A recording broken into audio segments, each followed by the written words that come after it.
picture dito. Yung mga bahay dito. Yung mga bahay dito, ganito lang.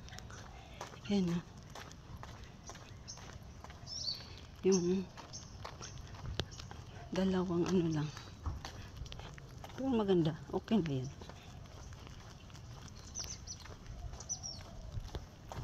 Yan ang gusto kong bahay. Okay na yan. Pero mainit lang yan sa loob yan. Kasi baba yung ano.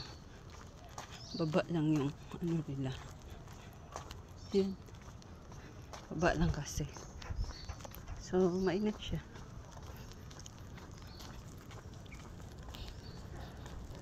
Ito, pinataasan. 3 ata. Oh.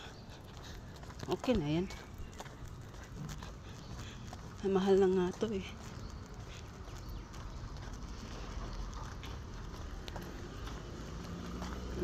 Yan, pinaganda na nila. Oh. Yan, maganda na. 3. Ang ano lang dito is pwede kang makapataas. Pero hindi pwede kasi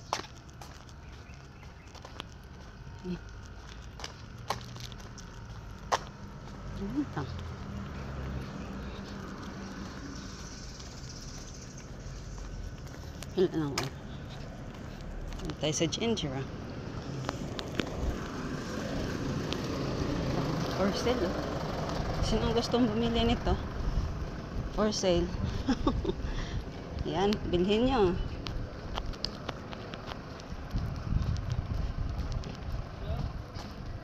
Mataas-taas na rin ano. Ang lakad nila eh.